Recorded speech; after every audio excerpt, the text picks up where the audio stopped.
La peur, c'est quelque chose que je ressens. J'essaye d'être courageux pour la surmonter, mais j'y arrive pas souvent. La peur est une réaction normale. Nous avons besoin de la peur pour survivre. Je peux faire à tout moment une crise d'angoisse ou juste stresser à la vue des personnes et du bâtiment. Quand je pense à l'âge adulte et à l'avenir, je trouve que ma peur est justifiée. Pour surmonter sa peur, il peut y avoir différents types de stratégies. Ressentir de la peur, c'est aussi une façon de pouvoir ensuite s'adapter à des changements qui s'opèrent dans l'environnement.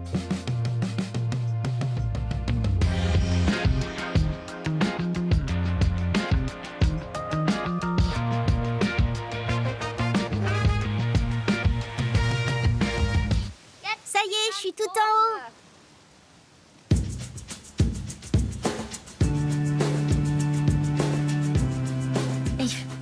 Je m'appelle Tadeusz, j'ai 7 ans et j'habite ici avec mon frère, ma maman et mon papa. Je me décrirais comme quelqu'un de courageux, mais aussi de peureux. Par exemple, les cauchemars, ça me fait peur. Il est tout à fait normal que les enfants aient des peurs. Ça fait partie de l'enfance et de l'évolution vers l'âge adulte. Je m'appelle Stefan Hoffmann, je suis titulaire de la chaire Alexander von Humboldt en psychologie clinique translationnelle. Je suis psychologue clinicien à l'université de Marbourg. Quand je rêve de rats, ça me fait peur. C'est depuis que j'ai vu un rat courir dans notre maison. J'étais assis sur le fauteuil rouge, en train d'écouter un truc. La commode qui est ici était encore là-bas. Tout à coup, un rat est sorti de dessous cette commode et il a filé dans la cuisine. Après, il s'est accroché à nos vestes. J'ai vraiment eu très peur. Je savais pas que j'avais peur des rats. Donc cette peur que ressent cet enfant autour des rats, elle s'ancre finalement dans un événement réel. C'est-à-dire qu'il a vu un rat dans sa maison, dans un environnement normalement qui est un environnement dans lequel on est sécurisé. Et quelle est la réalité de cette peur-là? Elle est évidemment à interroger. Elle est dans le jeu finalement de se faire peur et de réguler sa peur. Je suis Grégoire Borst, je suis professeur de psychologie du développement et de neurosciences cognitives de l'éducation à l'Université Paris-Cité et directeur du laboratoire de psychologie du développement et de l'éducation de l'enfant au CNRS. Et ma plus grande peur, c'est les serpents. C'est pas très original, mais j'ai très peur des serpents. La peur des animaux fait partie d'une catégorie de troubles anxieux qu'on appelle les phobies spécifiques. Ce ne sont pas des phobies propres aux enfants. Elles sont également fréquentes chez les adultes. Quand je fais un cauchemar avec des rats, ça me réveille. Et une fois que je suis réveillée, je suis très choquée. Après, je rêve de la commode parce que c'est de là que le rat est sorti. Je rêve par exemple qu'un tiroir s'ouvre d'un seul coup, qu'il est plein de rats, qu'ils sortent en courant dans tous les sens.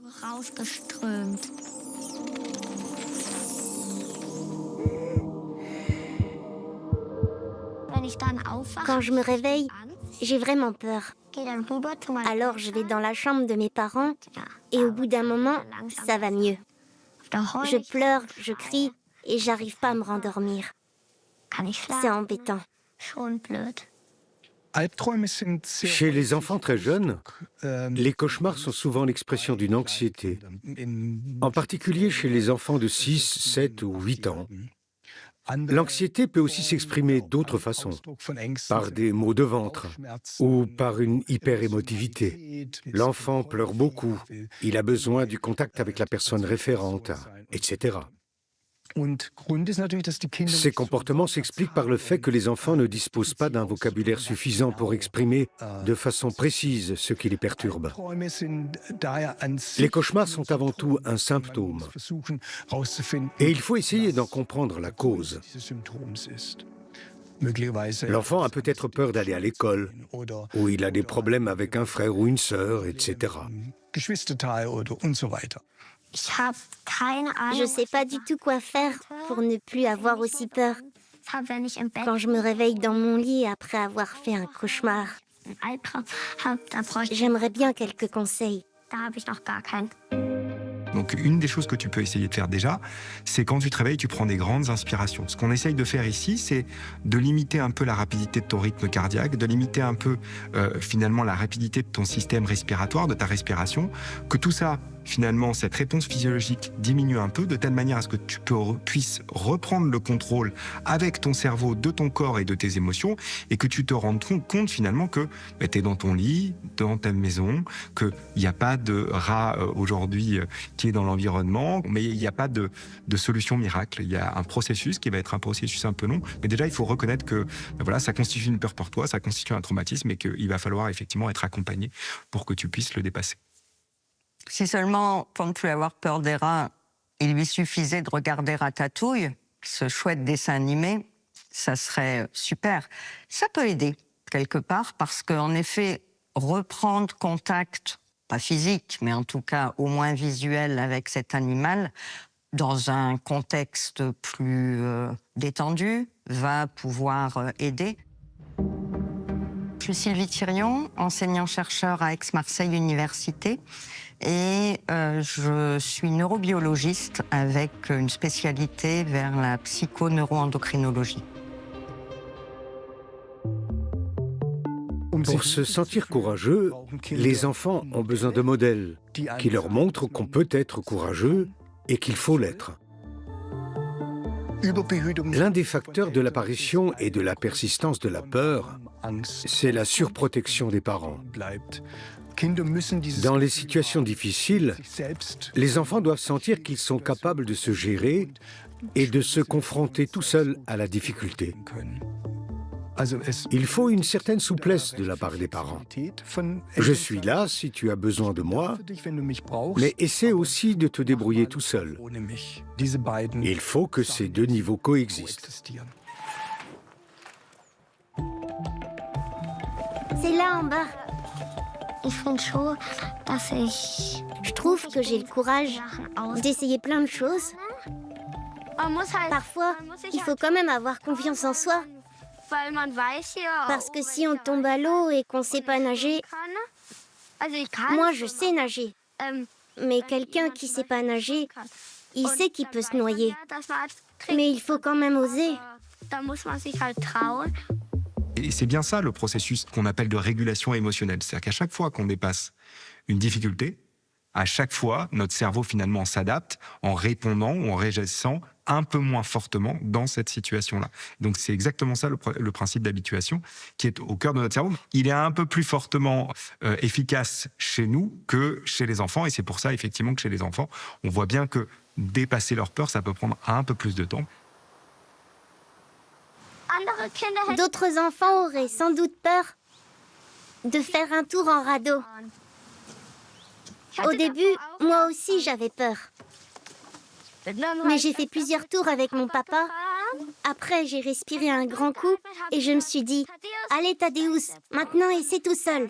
Alors je suis montée sur le radeau et j'ai fait un tour. C'est-à-dire qu'à chaque fois que j'arrive à dépasser une de mes peurs, il y a aussi, à ce moment-là, un plaisir associé, c'est-à-dire une émotion extrêmement positive, et notamment la libération d'un certain nombre d'hormones, comme la dopamine, qui vont faire que je vais ressentir du plaisir du fait même d'avoir dépassé ma peur. Il y a une certaine susceptibilité génétique, c'est-à-dire que selon les personnes, on peut être porteur de gènes qui ont cette particularité d'être un petit peu différents à certains endroits. C'est ce qu'on peut appeler les polymorphismes. On sait que certains de ces polymorphismes peuvent être permissifs. C'est-à-dire que quand on est porteur, un événement peut engendrer le déclenchement de l'angoisse. Et il faut toujours comprendre que c'est toujours une interaction entre les gènes et l'environnement, c'est-à-dire que les gènes, effectivement, même leur expression, va être dépendante de l'environnement dans lequel nous nous développons. Si on prend un exemple, quand vous naissez dans un environnement moins favorisé, un certain nombre de situations vont être perçues comme des situations menaçantes, alors que si vous venez d'un milieu social plus favorisé, ces situations ne seront pas considérées comme des situations menaçantes. Vous pouvez avoir de la peur chez certains individus, et chez d'autres individus, vous n'aurez pas de peur. Donc on voit bien qu'il y a évidemment la génétique qui va avoir un effet sur la façon et sur le rythme avec lequel se développe notre cerveau, mais ensuite l'environnement va venir avoir des effets qui peuvent complètement modifier ou moduler la façon dont se développe notre cerveau, et donc ça aura des effets sur la façon dont on va réagir dans un certain nombre de contextes. Ça va vraiment être à chaque fois un trio. Ça va dépendre de l'individu, ça va dépendre des gènes et ça va dépendre de l'environnement.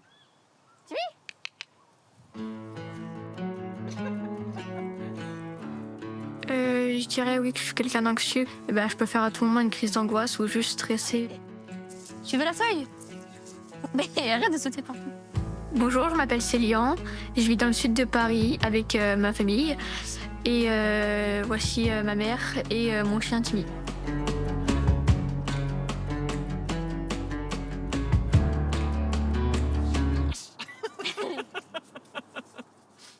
Alors l'anxiété, elle devient pathologique à partir du moment où on est empêché d'agir dans une situation parce que on ressent une anxiété trop forte. À ce moment-là, elle devient pathologique, et c'est bien ça qu'il faut réussir à traiter.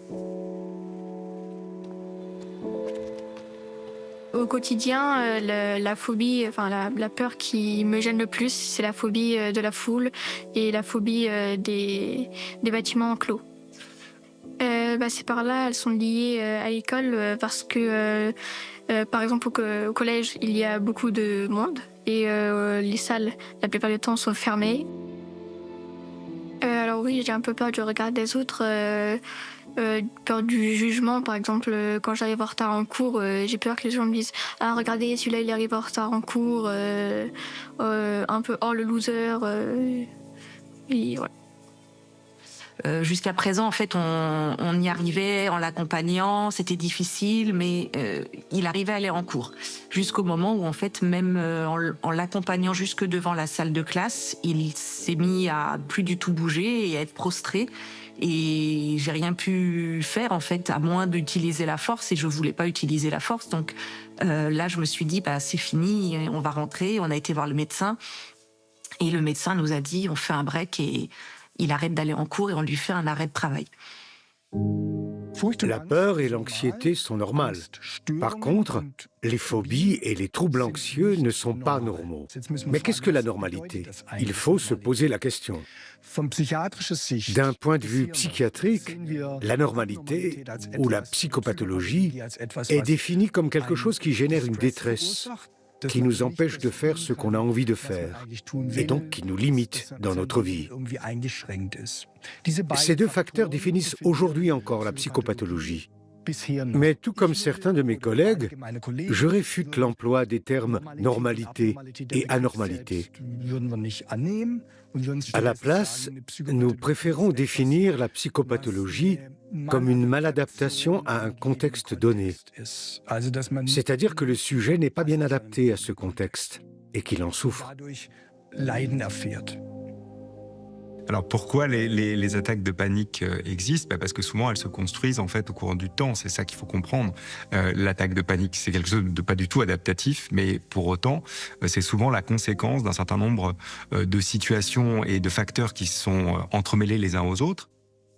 L'adolescence, il faut comprendre que c'est une période neurobiologique de la vie très spécifique dans laquelle justement votre système limbique, il fonctionne pas encore à pleine puissance, il va encore continuer son développement pendant très longtemps, et que donc effectivement vous êtes un peu dans une période de la vie dans laquelle c'est un peu tous vos comportements, ou en tout cas une grande partie, vont être dirigés par ce système limbique. Et d'où le fait que ça crée des vulnérabilités spécifiques du point de vue socio-émotionnel, et donc des risques d'anxiété plus importantes que dans d'autres périodes de la vie.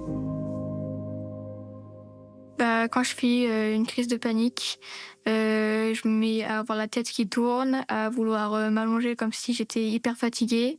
Je commence à avoir des nausées et je commence à envie d'avoir envie de pleurer.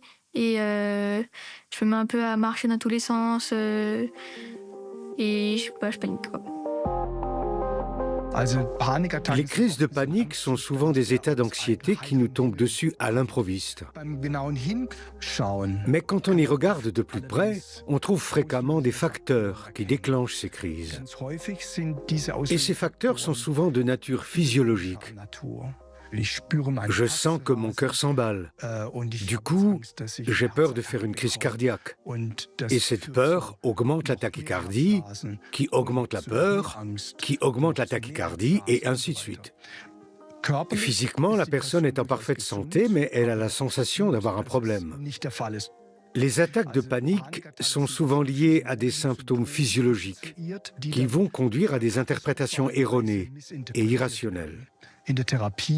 Le but de la thérapie va être de conscientiser cette irrationalité et d'interpréter les symptômes différemment. Tu voulais le truc? Bah vas-y. Les conséquences, c'est que je reste plus à la maison, je fais moins d'activités et du coup je reste seule à la maison vu que j'ai peur de faire une crise d'angoisse devant des gens.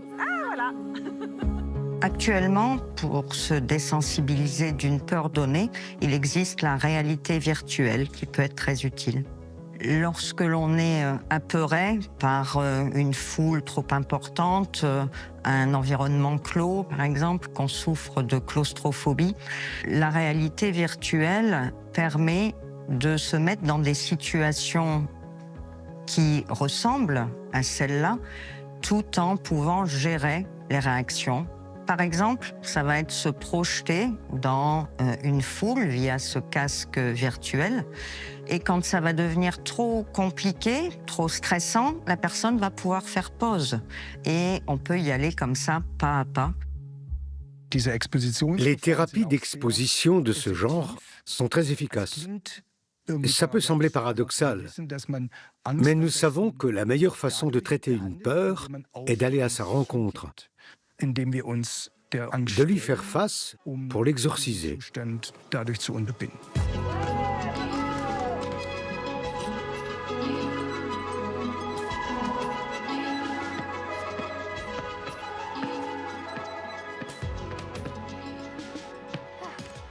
Les choses qui m'aident à me sentir mieux, c'est j'aime bien faire du basket.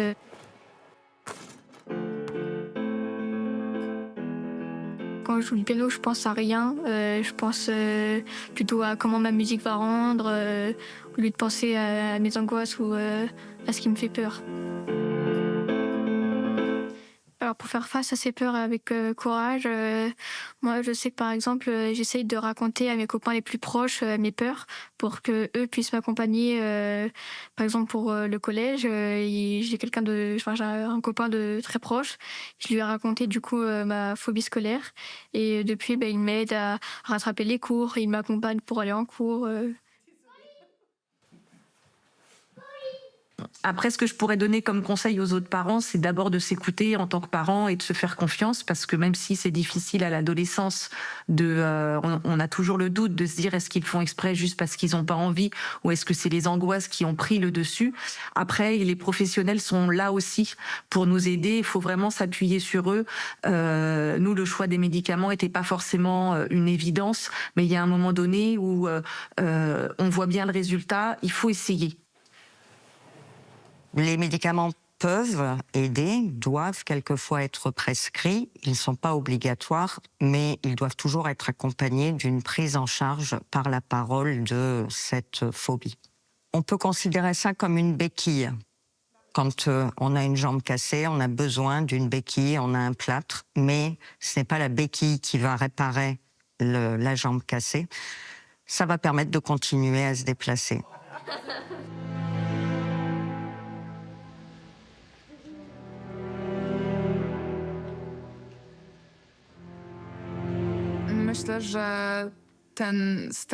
Quand je pense à l'âge adulte et à l'avenir, je trouve que ma peur est justifiée. Mais je pense aussi qu'elle ne devrait pas exister dans le monde d'aujourd'hui.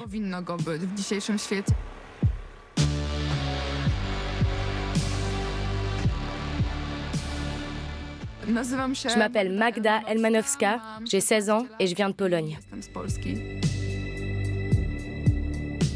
Quand je vais sur Internet, je vois passer plein d'informations différentes.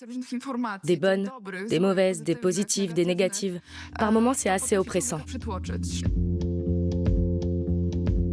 Et effectivement, quand on interroge maintenant les individus, y compris les adolescents, ils ont une perspective sur le futur qui est plus pessimiste que les générations précédentes. Et donc, effectivement, ça crée finalement un environnement extrêmement anxiogène, beaucoup plus anxiogène qu'avant. Et donc, c'est un terrain favorable, d'une certaine manière, pour voir émerger plus d'attaques de panique, plus d'anxiété chez les adolescents, parce qu'encore une fois, leur futur est réellement beaucoup plus incertain qu'avant.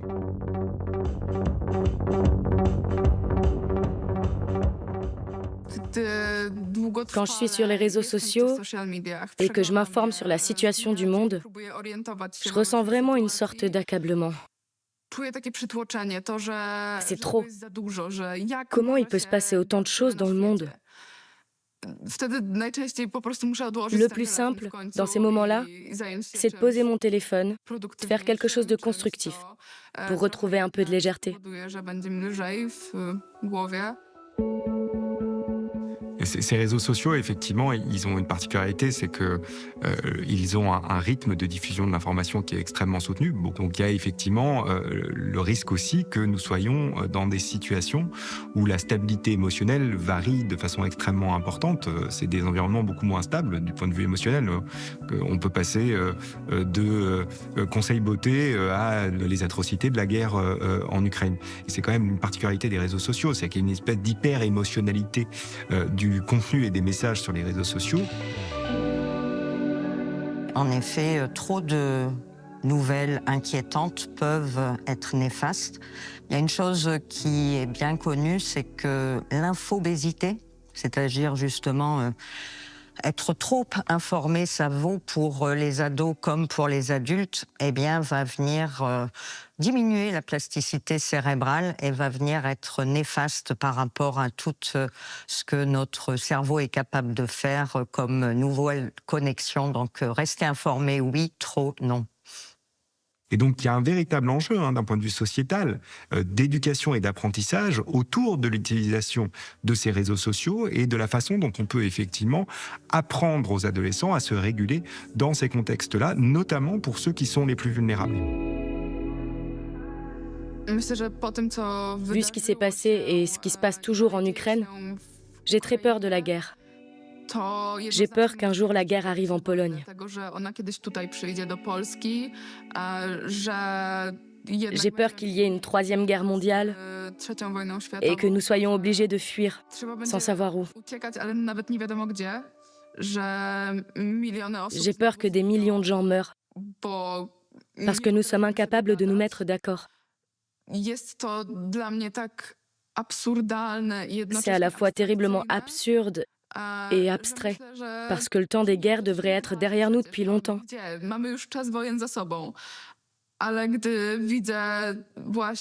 Mais quand je regarde la Russie, l'Ukraine, la Palestine et Israël, je me dis que c'est un scénario de plus en plus réaliste.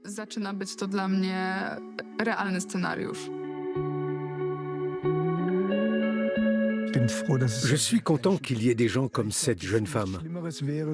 Face aux souffrances actuelles et face à ce qui attend notre planète, il n'y aurait rien de pire que l'ignorance et l'apathie. Les guerres sont réelles et les gens qui meurent sont réels. Nous ne pouvons pas l'ignorer. Sans la peur, nous ne pourrions pas survivre. La peur est nécessaire parce qu'elle nous permet d'anticiper. Et cette peur de l'avenir devrait nous stimuler et nous pousser à agir. La peur nous donne de l'énergie pour agir, pour essayer de rendre ce qui nous menace moins menaçant.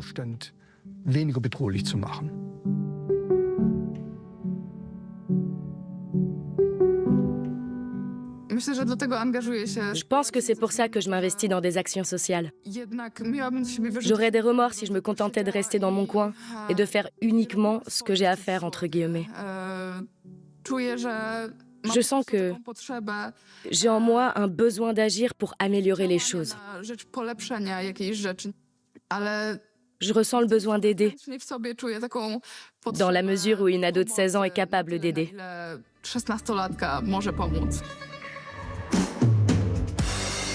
Est-ce que cette peur du futur peut être mobilisatrice? Certainement. On a vu un certain nombre de mouvements se mettre en place à l'avantage de fédérer, ce qui est déjà beaucoup, d'être en lien les uns avec les autres. Donc on voit qu'elle peut avoir évidemment un versant positif quand elle est anticipée. Et c'est bien ça tout l'enjeu des émotions plus complexes.